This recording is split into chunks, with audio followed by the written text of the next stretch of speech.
ബിസ്മില്ലാ അൽഹംദുലില്ലാ വസ്സലാത്തു വസ്സലാമു അലാ റസൂലില്ലാ വഅലാ ആലിഹി വസഹ്ബിഹി അജ്മഈൻ. പരിശുദ്ധ ഖുർആനിലെ സൂറത്തു ആൽ ഇംറാൻ 5-ാമത്തെ ആയത്ത് മുതലാണ് നമ്മൾ നിൽക്കുന്നത്.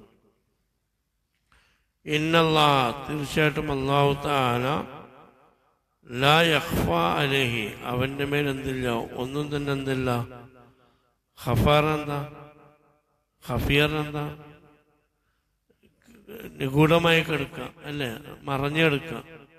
എന്നാൽ വളരെ സ്വകാര്യമായി കിട്ടാത്ത അവസ്ഥയിൽ കിടക്കാൻ.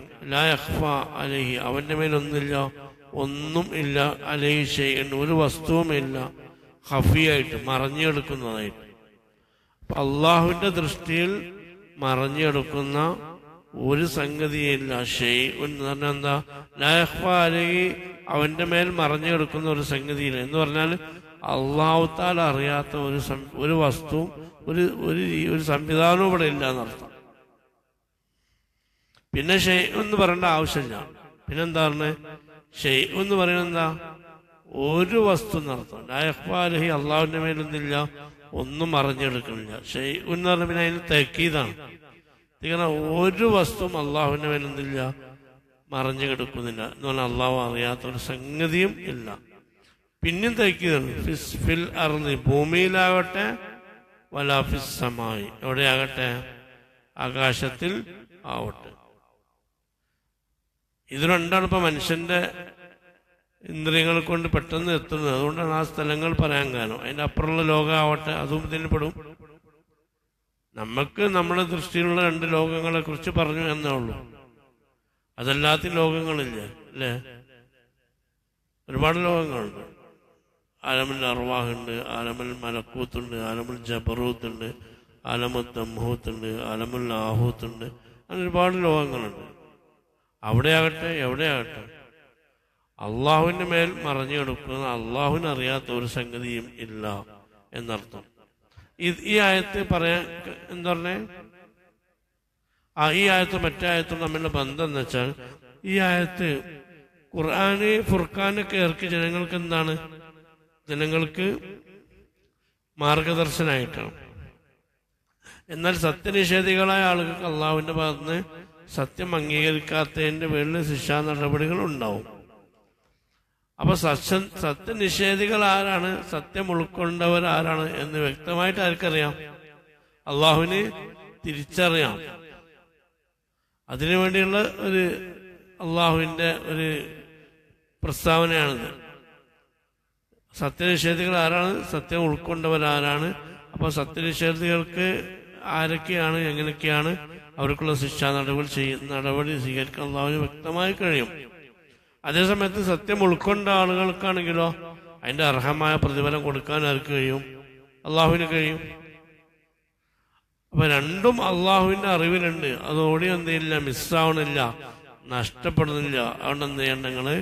അതുകൊണ്ട് വിശ്വാസികൾക്ക് നിരാശ വരേണ്ട, നിഷേധികൾ എന്ത് ചെയ്യണ്ട, പിന്നെ നിർഭയരായിരിക്കുകയും വേണ്ട എന്ന് മനസ്സിലാക്കാൻ വേണ്ടിയിട്ടാണ് ഈ ആയത്തോടെ ഇറങ്ങാനുള്ള കാരണം.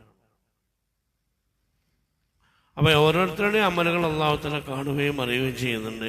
അതിനനുസരിച്ച് അർഹമായ പ്രതിഫലം നൽകുകയും ചെയ്യും. അള്ളാഹു തആല മുൻതഖിമാണ് എന്നതിനെ സപ്പോർട്ട് ചെയ്യുന്ന, അള്ളാഹു തആല മുൻതഖിമാണ് എന്ന് പറഞ്ഞിട്ട് ആ മുൻതഖിമായ അള്ളാഹുവിനെ കുറിച്ച് സപ്പോർട്ട് ചെയ്യുന്ന, അതിന്റെ അർത്ഥവ്യാപ്തിയിലേക്ക് പോകുന്ന ഒരു പദമാണ്, ആയത്താണ് ഈ ആയത്ത്. ഹുവല്ലദീ, അള്ളാഹു ഒരുത്തനാണ്, യുസവ്വിറുക്കും, നിങ്ങളെ കോലപ്പെടുത്തിയത്, ഫിൽ അർഹാമി, ഗർഭപാത്രങ്ങളിൽ, കൈഫ യശാഉ, അവനുദ്ദേശിച്ച രീതിയിൽ. എങ്ങനെയാണോ അവനുദ്ദേശിച്ചത് ആ രൂപത്തിലാണ് അള്ളാഹു തആല നിങ്ങളെ ഗർഭപാത്രത്തിൽ കോലപ്പെടുത്തിയത്.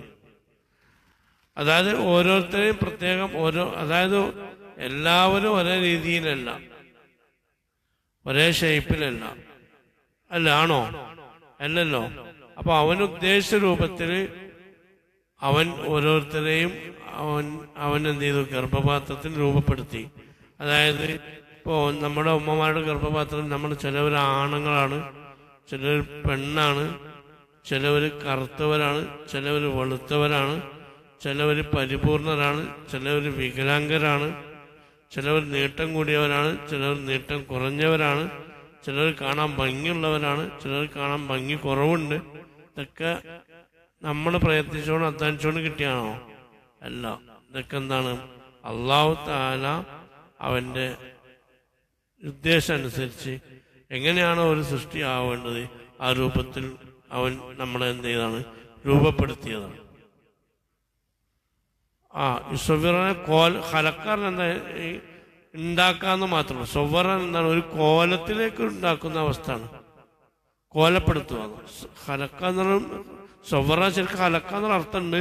പക്ഷെ അതേ സമയത്ത് ഒരു ഒരു എന്തെങ്കിലും ഒന്ന് പടക്കണ സൊവ്വറാവലും ഒരു രൂപം തസ്വീർ പറഞ്ഞ ശരിക്കും എന്താണ്?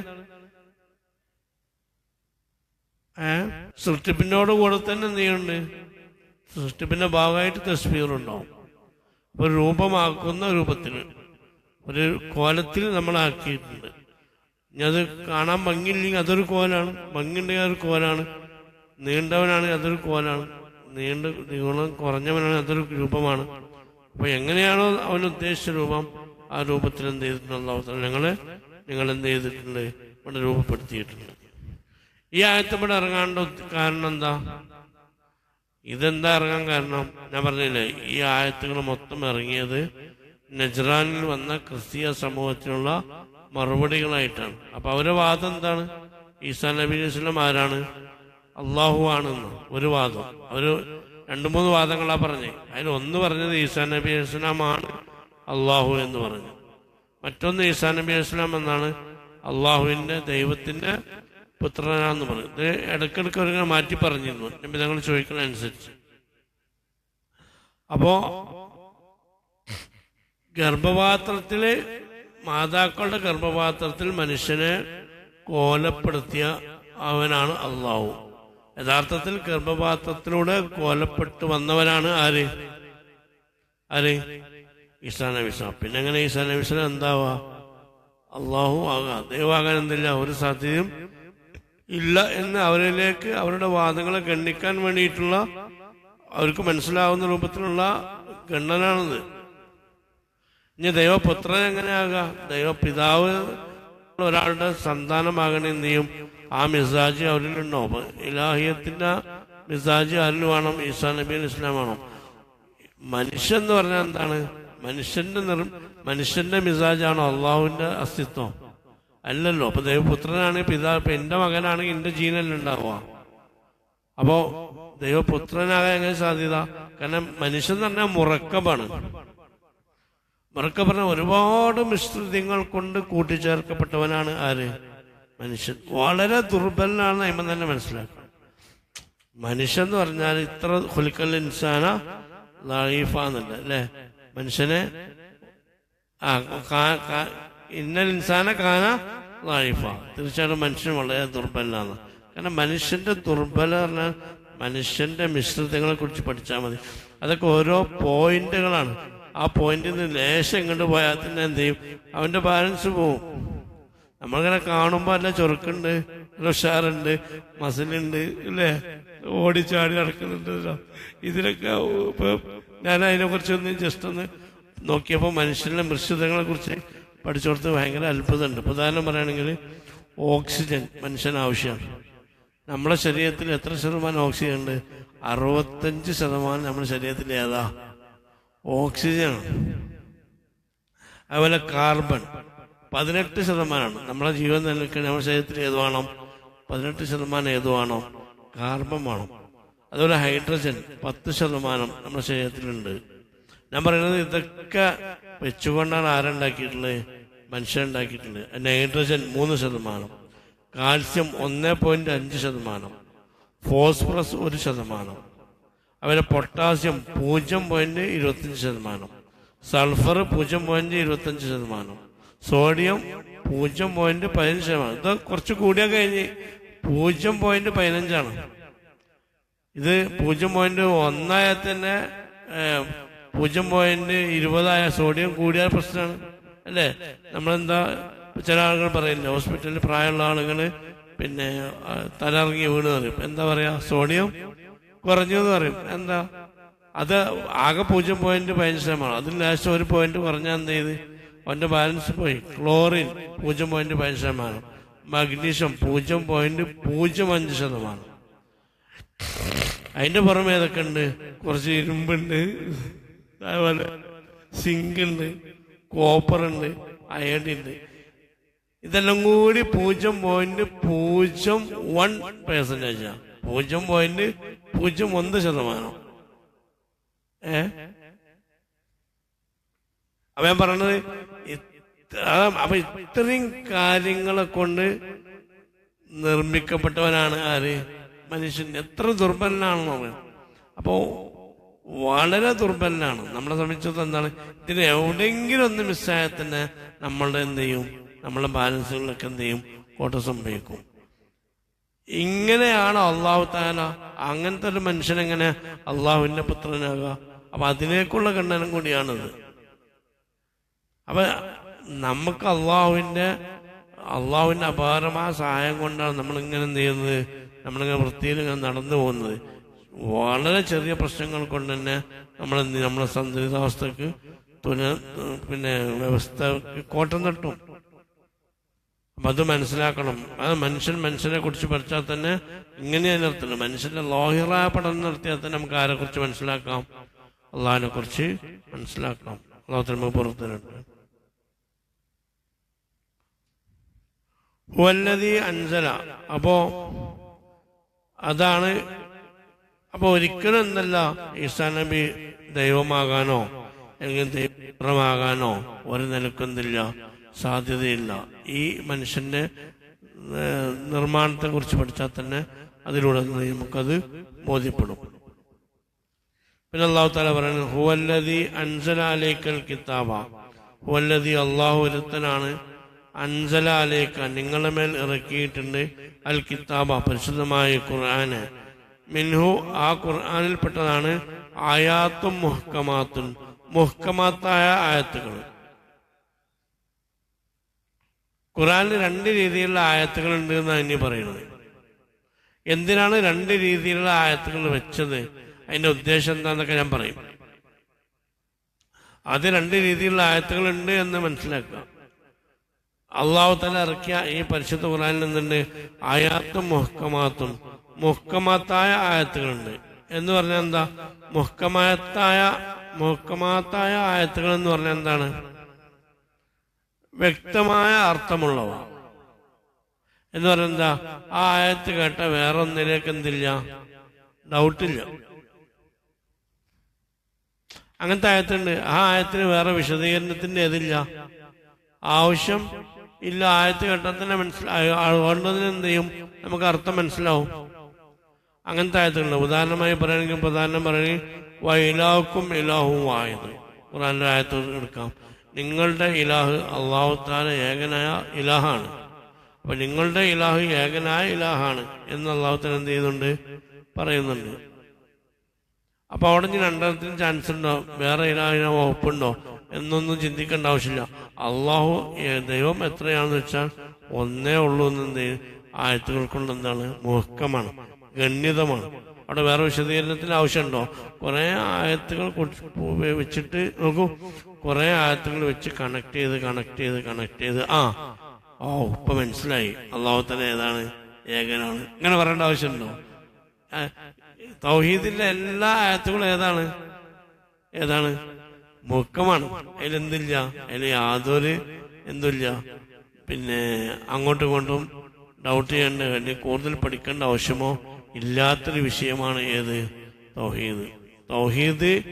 തൗഹീദിൽ എന്തില്ല, ഒരു കൺഫ്യൂഷനും ഇല്ല.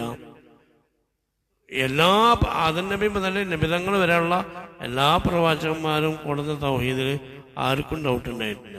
തൗഹീദ് എന്താണ്? അതിൽ ലാ ഇലാഹ ഇല്ലല്ലാഹ് എന്നുള്ളത് മാത്രമേ ഉള്ളൂ. അതിലെവിടെയും മാറ്റങ്ങൾ വന്നിട്ടുമില്ല. അപ്പൊ മുഹ്കമായ ആയത്തുകൾ, അതിന് ഉദാഹരണം പറഞ്ഞുള്ളൂ. വേറെയും കുറെ ആയത്തുകളുണ്ട് മുഹ്കമായ ആയത്തുകൾ. ഹുന്ന ഉമ്മുൽ കിതാബ്, അതാണ് ഖുർആന്റെ അടിസ്ഥാനം, അസ്ല്. അപ്പൊ വേറെ കുറെ ആയത്തുകളുണ്ട്. ആ ആയത്തുകൾ എന്തെങ്കിലും ഡൗട്ട് ഉണ്ടെങ്കിൽ എന്ത് ചെയ്യും, അടിസ്ഥാനപരമായി വിധി പറയുന്ന കുറെ ആയത്തുകളുണ്ട്. ആ ആയത്തുകൾക്ക് ഇതിനെ കണക്ട് ചെയ്യും. അപ്പൊ ഈ അടിസ്ഥാനത്തിൽ നിന്നുകൊണ്ടാണ് ആയത്തുകളൊക്കെ എന്ത് ചെയ്യുന്നത് നമ്മൾ വിശദീകരിക്കാൻ പാടുള്ളൂ. അതാണ് ഖുർആന്റെ അടിസ്ഥാനം. അതേ സമയത്ത് എന്തുണ്ട്, ഉഖറ മുത്തശാബിഹാത്ത്, അതേ സമയത്ത് വേറെ കുറെ ആയത്തുകളുണ്ട്, വേറെ കുറെ ആയത്തുകളുണ്ട്. അവിടെ അത്ഫാണ്. മിൻഹു എന്നുള്ള മിൻഹു ആയാത്തു മുഹക്കമാത്തുൻ മിൻഹു മുത്തശാബിഹാത്തുൻ. ഉഖറ പറഞ്ഞാൽ എന്താണ്, വേറെ ചിലയുമുണ്ട് ആയത്തുകളുണ്ട്, മുത്തശാബിഹാത്താണ്. മുത്തശാബിഹാത്തിന് എന്താണ് രണ്ടർത്ഥം മുത്തശാബിഹാത്തിന് നമുക്ക് മനസ്സിലാക്കാൻ കഴിയാം. ഒന്ന് ഗഹനമായ അർത്ഥമുള്ളവയാണ് എന്ന് പറഞ്ഞാൽ നല്ല ആഴത്തിൽ ചിന്തിച്ച് മനസ്സിലാക്കിയാൽ മാത്രമേ അതിൻ്റെ അർത്ഥം നമുക്ക് എന്ത് ചെയ്യുള്ളൂ, മനസ്സിലാവുള്ളൂ. അങ്ങനത്തെ ആയത്തുകൾ ഖുർആൻ, അങ്ങനത്തെ ആയത്തുകളുണ്ട്. പെട്ടെന്ന് പിടുത്തം കിട്ടുന്ന ആയത്തുണ്ട്. നല്ലോണം പഠിച്ച് മനസ്സിലാക്കി ചിന്തിച്ച് കണ്ട് അതിലേക്ക് ഇറങ്ങിയാൽ മാത്രം കിട്ടുന്ന ആയത്തുകളുണ്ട്.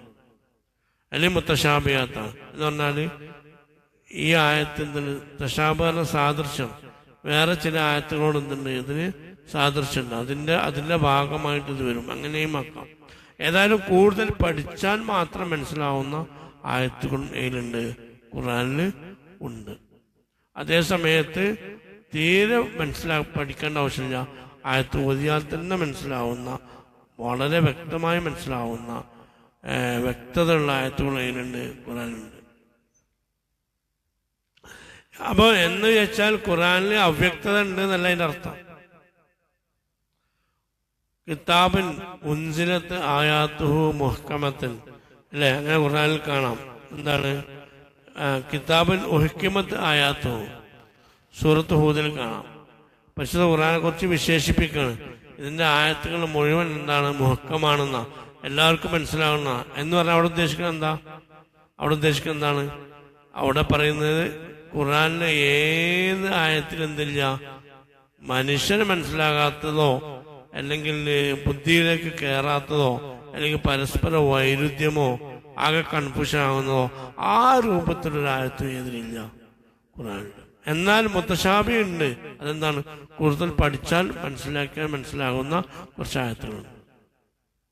അപ്പൊ ഖുർആൻ മുഴുവൻ എന്താണ്, മുഹക്കമത്താണ്. ഏതർത്ഥത്തിൽ? ഖുർആനിൽ എന്തില്ല, അവ്യക്തത ഇല്ല എന്നുള്ള ഒറ്റവാക്കിൽ പറയുമ്പോൾ. പിന്നെ എന്തിനാണ് ഖുർആനിൽ മുത്തശാബിഹാത്തും മുഹക്കമത്തും കൊടുത്തത് ഞാൻ പറയാം, ഇൻഷാ അല്ലാഹ് പറയുമ്പോൾ മനസ്സിലാവും. അപ്പോ ഖുർആനിൽ രണ്ട് രീതിയിലുള്ള ആയത്തുണ്ട് എന്നാണ് ഈ സൂക്തത്തിൽ പഠിപ്പിക്കുന്നത്. ഒന്ന് മുഹക്കമത്തുണ്ട്, രണ്ട് മുത്തശാബിഹാത്തുണ്ട്. മുത്തശാബിഹാത്ത് എന്ന് പറഞ്ഞാൽ എന്താണ്, നല്ലോണം മനസ്സിലാക്കി ചിന്തിച്ചാണ്ട് വിഷയം മനസ്സിലാക്കേണ്ട ആയത്തിനാണ് ഇത് പറയാ മുത്തശാബി. ഗഹനമായി ചിന്തിക്കേണ്ട ആയത്തുകൾ, അതിനാണ് ഇത് പറയാ മുത്തശാബിഹാത്ത് എന്ന് പറയാം. മുത്തശാബിഹാത്ത് തന്നെ പല രീതിയിലുണ്ട്. അതായത് ഒരേ സംഗതി തന്നെ രണ്ട് സാധ്യമായ അർത്ഥത്തിലേക്ക് പോകുന്നുണ്ട്. അത് അങ്ങനെ വെച്ചാലും ശരിയാവും, ഇങ്ങനെ വെച്ചാലും ശരിയാവും. മുത്തശാബിഹാത്ത് നമ്മൾ പറഞ്ഞ ആശയം രണ്ടിനും സാധ്യത ഉള്ളവരുണ്ട്, സാധ്യതയുള്ള അർത്ഥം. പിന്നെ അത് രണ്ടു നിലക്ക് വ്യാഖ്യാനത്തിന് സാധ്യതയുള്ള ആയത്തുകളുണ്ട്. അങ്ങനെ വ്യാഖ്യാനിച്ചാലും അത് ശരിയാവും, ഈ നിലക്ക് വ്യാഖ്യാനിച്ചാലും ശരിയാവും. അങ്ങനെ അത്തരത്തിലേക്ക് പോകുന്ന സാധ്യതയുള്ള ആയത്തുകളുണ്ട്. രണ്ടു ഭാഗവും തുല്യമായി സാധ്യതയുള്ള ആയത്തുകളുണ്ട് മുത്തശാബിഹാത്തിൽ. സന്ദേശിച്ച് അപ്പൊ രണ്ടു ഭാഗവും തുല്യമായി. ഇപ്പൊ ഉദാഹരണം പറയാം, ത്വലാഖ് ചെല്ലപ്പെട്ട സ്ത്രീയുടെ കാര്യത്തിൽ വൽ മുത്തല്ലഖാത്തു യതറബ്ബസ്ന ബി അൻഫുസിഹിന്ന സലാസത ഖുറൂ എന്നാണ്. രണ്ട് മദ്ഹബിന് ഉണ്ടായത് ആ ഖുറൂമനാണ്. അഭിപ്രായ സംബന്ധം രണ്ട് മദ്ഹബ് ഉണ്ടാകും. വേറെ കാരണം പറഞ്ഞു, രണ്ട് മദ്ഹബ് ആ വിഷയത്തിൽ അങ്ങനെ പോകുന്നുണ്ട്. ഇപ്പോ ത്വലാഖ് ചെല്ലപ്പെട്ട സ്ത്രീ എന്ത് ചെയ്യണം? 3 ഖുറൂവ് ഇരിക്കണം എന്നാണ് ഖുർആൻ പറയുന്നത്. 3 ഖുറൂവ് എന്ന് പറഞ്ഞാൽ അതിന് രണ്ടിനും തുല്യമായ അർത്ഥമാണ്. അത് രണ്ടിനും തുല്യമായ അർത്ഥമാണ്. 3 ഖുറൂവ് പറഞ്ഞാൽ എന്താണ്? ഹനഫി മദ്ഹബ് അനുസരിച്ച് 3 അശുദ്ധിയാണ്, ഷാഫി മദ്ഹബ് അനുസരിച്ച് 3 ശുദ്ധിയാണ്. ഖുർആനിൽ വ്യത്യസ്ത തുല്യമായ അർത്ഥമുള്ള പദമാണ് ഏത്? ഖുർആൻ എന്ന് പറഞ്ഞാൽ ശുദ്ധി എന്ന് അർത്ഥമുണ്ട്. ഏതിന് അർത്ഥമുണ്ട്? അശുദ്ധി എന്ന് അർത്ഥമുണ്ട്. അറബി ഭാഷയിൽ രണ്ടിലും ഒരേ അർത്ഥമുണ്ട്. അതുകൊണ്ട് തന്നെ ഹനഫി ഇമാമിനെ സംബന്ധിച്ചിടത്തോളം അശുദ്ധി എന്നാണ് അവിടെ ഹൈലാണ് കൊടുത്തിട്ടുള്ളത്. ഷാഫി ഇമാമിനെ കുറിച്ച് തുഹറാണ് കൊടുത്തിട്ടുള്ളത്. അപ്പൊ ഹനഫി മതവിൽ എന്തിനാ 3 അശുദ്ധി കഴിയണം? ഷാഫി മതവിൽ 3 ശുദ്ധി ഉണ്ടായാൽ മതി. അപ്പൊ വ്യത്യസ്തമായ ഖുറൂന്ന് മാത്രം എന്താണ്, ഖുറൂക്ക് ഒരാൾ പോയി കഴിഞ്ഞാൽ ഖുറൂവിൽ എന്തുണ്ട്? മുത്തശാബിഹാത്തുണ്ട്. അപ്പൊ അതൊരു വിഷയത്തിലേക്ക് ഗഹനമായി പഠിച്ചാലാണ് ഒരു പോയിന്റിൽ എത്താൻ കഴിയും. അപ്പൊ 2 നിലക്കും സാധ്യതയുള്ള അർത്ഥത്തിൽ സാധ്യതയുള്ള പദങ്ങൾ അതിലുണ്ട്, ഖുർആനിൽ ഉണ്ട്. 3 ശുദ്ധി പറഞ്ഞാല് തലാഖ് ചെല്ലിയ സമയത്ത് ശുദ്ധിയിലാണെങ്കിൽ ഒരു ശുദ്ധിയായി കൂട്ടും. ഇന്ന് ശുദ്ധിയിലാണെങ്കിൽ നാളെ ഹൈദായ എന്തായി 3 ദിവസം കഴിഞ്ഞാൽ ചിലപ്പോൾ എന്ത് ചെയ്യാം, ഹൈദ അവസാനിക്കാം. പിറ്റേന്ന് എന്താവും? ശുദ്ധിയാവും. പിന്നെ 15 ദിവസം കഴിഞ്ഞാൽ വീണ്ടും ഹൈദാക്കാം. പിന്നെ 3 ദിവസം കഴിഞ്ഞാൽ വീണ്ടും എന്ത് ചെയ്യാം, വീണ്ടും ശുദ്ധി വരാം. അപ്പൊ എന്തായി? ഏകദേശം 32 ദിവസം കൊണ്ട് ഒരു പെണ്ണിന് ചിലപ്പോൾ എന്ത് തീരാൻ ചാൻസ് ഉണ്ട്. ഇത്ത ചീരാൻ ഏറ്റവും ചുരുങ്ങിയ ഷാഫി മദ്ഹബില് 32 ദിവസം കൊണ്ട് ഒരു പെണ്ണിന്റെ ഇത്ത തീരാൻ ചാൻസ് ഉണ്ട്. അപ്പൊ 3 മാസം തലാഖല്യപ്പെട്ട പെണ്ണ് 3 മാസം എന്നല്ല, നമ്മൾ സാധാരണ നാടർത്ഥം 3 മാസം നിൽക്കും. ചിലപ്പോൾ 1 മാസം 2 ദിവസം കൊണ്ട് എന്ത് ചെയ്യും, ഇത്ത കഴിയും. ഇനി ഹനഫി മദ്ഹബില് അശുദ്ധി വെച്ച് നോക്കുകയാണെങ്കിൽ ഏറ്റവും ചുരുങ്ങിയത് 39 ദിവസം വരും. അപ്പൊ ഞാൻ പറയുന്നത് ശുദ്ധി അശുദ്ധി എന്നുള്ളത് അതുകൊണ്ട് തന്നെ അത് 2 മദ്ഹബായി തന്നെ മാറാൻ കാരണം എന്താ? അത് മുത്തശാബിഹത്താണ്. അതുപോലെ മുത്തശാബിഹത്ത് എന്തുണ്ട്? പിന്നെ പല അർത്ഥത്തിലേക്കും സാധ്യതയുണ്ട്, എന്നാൽ ചില അർത്ഥത്തിലേക്ക് കൂടുതൽ സാധ്യതകളുണ്ട്. അപ്പൊ അതിലേക്ക് പിടിക്കേണ്ടതുണ്ട്. ഉദാഹരണം പറയാം, മുത്തശാബിഹത്തിൽ തന്നെ പല അർത്ഥത്തിലേക്കും സാധ്യതയുണ്ട്, എന്നാൽ പെട്ടെന്ന് മനസ്സിലാവുന്നത് ആ അർത്ഥമല്ല നമുക്ക് തോന്നുന്നു, ഈ അർത്ഥം തന്നെയാണ് തോന്നുന്ന ആയത്തുണ്ട്. എന്നാൽ പലതിലേക്കും സാധ്യതയുണ്ട്, പക്ഷെ സാധ്യതയുള്ള ഭാഗങ്ങളൊക്കെ ദുർബലാണ്. എന്നാൽ ഏറ്റവും പ്രബലമായ അർത്ഥം നമ്മൾ ചിന്തിക്കുന്നത് തന്നെയാണ്. ആ രൂപത്തിലേക്കും മുത്തശാബിഹത്തുണ്ട്. അതായത് ഉദാഹരണം പറയാം, വലാ തൻകിഹു മാ നകഹ ആബാഉകും മിനൻ നിസാ, സൂറത്തുൽ നിസായിൽ കാണാം, നിങ്ങളുടെ പിതാക്കന്മാർ വിവാഹം ചെയ്തവരെ നിങ്ങൾ വിവാഹം ചെയ്യരുത്.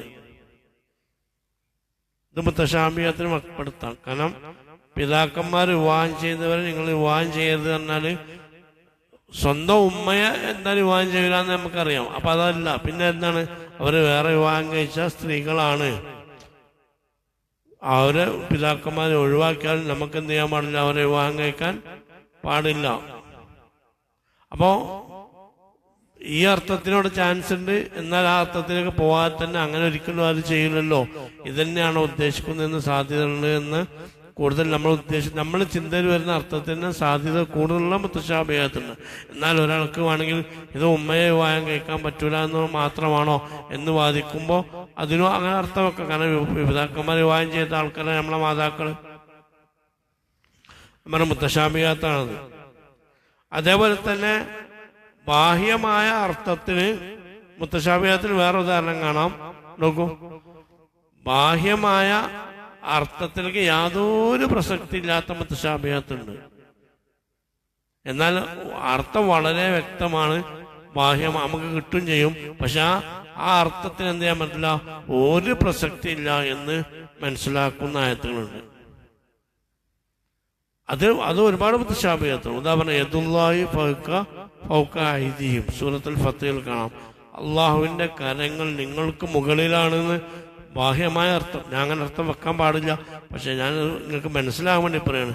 യദുല്ലാഹി എന്നെന്താ, അള്ളാഹുവിന്റെ കരങ്ങൾ നിങ്ങൾക്ക് മുകളിലാണ് എന്ന് പറഞ്ഞാൽ എന്താ, നമുക്ക് മുകളിൽ അള്ളാഹുവിന്റെ കൈ ഉണ്ട് നമുക്ക് അർത്ഥം വെക്കാൻ പറ്റൂല. കാരണം ബാഹ്യമായ അർത്ഥത്തിന് യാതൊരു പ്രസക്തി ഇല്ല എന്ന് മനസ്സിലാക്കാൻ പറ്റുന്ന മുത്തശാബിഹത്തുണ്ട്. ഇതൊക്കെ ഖുർആനിലുള്ളതാണ്. അവിടെ എന്താ, അള്ളാഹുവിന്റെ സഹായം നിങ്ങൾക്ക് മുകളിൽ ഉണ്ട് എന്നുള്ളത്. എതെന്ന് ഉദ്ദേശിക്കുന്നത് എന്താണ്, സഹായമാണ്. ഒരുപാട് ആയത്തുകൾ യദുല്ലാ എന്ന് പറയാം, അള്ളാഹുവിന്റെ കരങ്ങൾ എന്ന് പറയാം, ആയത്തുകൾ കാണാം, ഹദീസിൽ കാണാം, അള്ളാഹുവിന്റെ കരങ്ങൾ കാണാം. അതുപോലെ തന്നെ എന്തിലു തബാറക വ തആല, അള്ളാഹു തആല ഇറങ്ങി വരുന്നു കാണാം.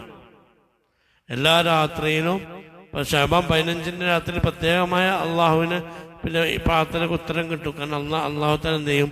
അള്ളാഹുത്താല ഇറങ്ങി വരും ഭൂമിയിലേക്ക് എന്ന് കാണാം. അത് മുത്തശാബിയാത്താണ്, ആയത്തല്ല ഹദീസിലുള്ള മുത്തശാബിയാത്താണ്. കാരണം എന്താ? അള്ളാഹുത്താല എങ്ങനെ ഇറങ്ങി വരാം ഭൂമിക്ക്? അതുപോലെ തന്നെ എല്ലാ രാത്രിയും അള്ളാഹുത്താല ഇറങ്ങി വരുന്നത് കാണാം. ഒരു ഹദീസിൽ കാണാം അള്ളാഹുവിന് 2 കരങ്ങളുണ്ട്, 2 കരങ്ങളും വലം കൈയാണെന്ന്. അങ്ങനെ നമ്മൾ അർത്ഥം വെക്കുക? അള്ളാഹ്ക്ക് 2 കൈകളുണ്ട് എന്ന്. 2 കൈകളും വലം കൈയാണ്. അപ്പം എന്താ?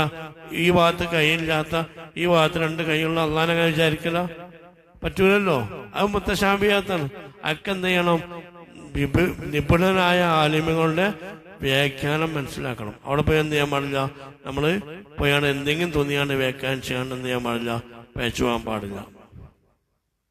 അതിനൊക്കെ ഇപ്പൊ അർറഹ്മാനു അലൽ അർശിസ്തവ ഖുർആനിലെ നമ്മൾ സാധാരണ കേൾക്കുന്ന ആയത്താണ്. അല്ലാഹു തആല സിംഹാസനാണെന്ന, സിംഹാസനത്തിന് അധിപനാണെന്നാണ്. എന്ന് പറഞ്ഞാൽ എന്താ?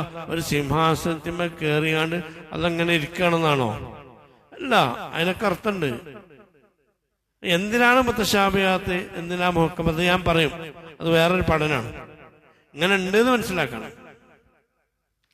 അത് അള്ളാഹുവിന്റെ പരമാധികാരമാണ്. ഇപ്പൊ ഉദാഹരണം പറയാം, നമ്മളിപ്പോ നേരത്തെ പറഞ്ഞൊരു ഹദീസ് കാണാം, എല്ലാ രാത്രിയും അള്ളാഹു താല എന്ത് ചെയ്യുന്നുണ്ട്?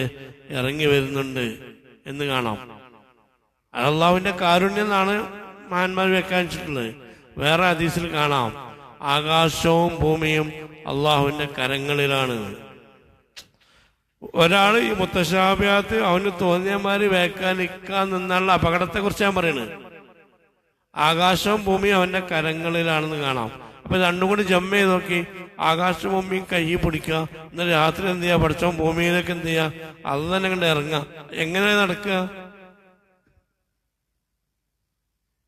നടക്കോ? സ്വന്തം കയ്യിൽ ആകാശം ഭൂമിയും പിടിച്ചിട്ട് രാത്രി സമയത്ത് ഭൂമിക്ക് പഠിച്ചോ ഇറങ്ങുമോ?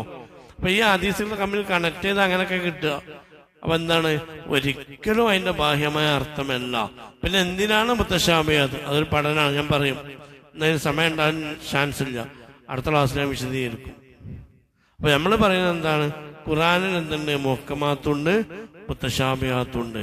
മുത്തശാബിയാത്ത് ചില ഉദാഹരണം പറയാണ്, അത് ഹദീസിലുണ്ട്. അപ്പോ മുത്തശാബിയാത്തിൽ തന്നെ എന്തുണ്ട്? തുല്യമായ അർത്ഥമുണ്ട്, ചില അർത്ഥത്തിൽ കൂടുതൽ സാധ്യതയുണ്ട്, ചില ദുർബലമായ അർത്ഥങ്ങൾക്ക് തീരെ പ്രസക്തി ഇല്ലാന്ന് ചിന്തിച്ചാൽ തന്നെ മനസ്സിലാവുന്ന മുത്തശാബിയാത്തുണ്ട്. ചില ആയത്തുകൾ കൊണ്ട് ചില ആയത്തിനെ വ്യാഖ്യാനിക്കേണ്ട മുത്തശാബിയാത്തുണ്ട്. ഉദാഹരണമായി പറയുന്നത് എന്താണ്? ക്രിസ്ത്യാനിസ് പിന്നെ ജൂതനെ അവരെന്താണ്? അവര് എപ്പോഴും പ്രാർത്ഥനക്ക് പിന്നെ കിഴക്കോട്ടാണ് തിരിയുക, പടിഞ്ഞാട്ട്. ക്രിസ്ത്യൻസ് അവിടേക്കാ തിരിയുക, കിഴക്കോട്ടാണ്. ചില അങ്ങനെയാണ് എൻ്റെ ഓർമ്മ. അപ്പൊ അവിടെ തിരിയാൻ പറ്റുള്ളൂ എന്ന് അവർ വാശി പിടിച്ചിരുന്നു. നബി സല്ലല്ലാഹു അലൈഹി വസല്ലമ പിന്നെ കഅബത്തിലേക്ക് തിരിഞ്ഞപ്പോ അങ്ങോട്ടേ തിരിയാൻ പറ്റുള്ളൂ എന്ന് വാശി പിടിച്ചിരുന്നു. അപ്പൊ ഖുർആൻ എന്ത് ചെയ്തു? അവർക്ക് മറുപടി കൊടുത്തു. ഫയസുമാകുന്തും ഫവല്ലു വുജൂഹക്കും ഫൈനമാ തുവല്ലു ഫസമ്മ വജ്ഹുല്ലാഹ്. നിങ്ങൾ എവിടെ തിരിഞ്ഞാലും അവിടെ അള്ളാഹുണ്ട്. വജ്ഹുല്ലാഹ് എന്താണ്? അള്ളാഹിന്റെ മുഖം ഉണ്ട് എന്നാണോ? അല്ല, മുത്തശാബിയാണ്. അവിടെ നിങ്ങൾ എങ്ങോട്ട് തിരിഞ്ഞാലും എന്തുണ്ട്? അള്ളാഹു തആല ഉണ്ട്. നിങ്ങൾ കിഴക്കോട്ട് തിരിഞ്ഞാൽ തന്നെ പഠിച്ചോനെ കിട്ടും നിങ്ങൾ വിചാരിക്കണ്ട. അല്ലെ പടിഞ്ഞാട്ട് തിരിഞ്ഞാലേ പഠിച്ചോണ്ടാവും നിങ്ങൾ തീരുമാനിക്കണ്ട. വൈമങ്ങൾ വാശി പിടിക്കണ്ട. അള്ളാഹുവിനെ കിട്ടാൻ തന്നെ കിഴക്കും പടിഞ്ഞാറല്ല പ്രശ്നം. നിങ്ങൾ എങ്ങോട്ട് തിരിഞ്ഞാലും അള്ളാഹു ഉണ്ട്. പക്ഷെ അള്ളാഹു തആല നിശ്ചയിച്ച ഒരു സ്ഥലത്തേക്ക് നിങ്ങൾ തിരിയണം. അത് അള്ളാഹു നിശ്ചയിച്ചോണ്ടാണ്, അവിടെ പഠിച്ചോണ്ട് എന്ന അർത്ഥത്തിലല്ല. അപ്പൊ എവിടേക്ക് തിരിഞ്ഞാലും നിങ്ങൾക്ക് എന്താണ്? അള്ളാഹുവിനെ എത്തിക്കാം എന്ന മുത്തശാബിയായത്ത് കേട്ടാൽ നമുക്ക് വിചാരിക്കുന്നത് നമുക്ക് എങ്ങോട്ട് തിരിഞ്ഞാലും നിസ്കരിക്കാന്ന്. പണ്ട് അൽഖായിദന്റെ ആൾക്കാർ നിസ്കരിച്ച പോലെ. അൽഖായിദ തന്നെ അമേരിക്ക ഉണ്ടാക്കിയതാണ്. ഐസിസിന്റെ ആൾക്കാര്. എന്നിട്ട് ഞാൻ ജമാഅത്ത് നിസ്കരിക്കുന്ന ഫോട്ടോ കണ്ട് എല്ലാവരും അങ്ങോട്ടും ഇങ്ങോട്ടും എന്ത് ചെയ്യാ?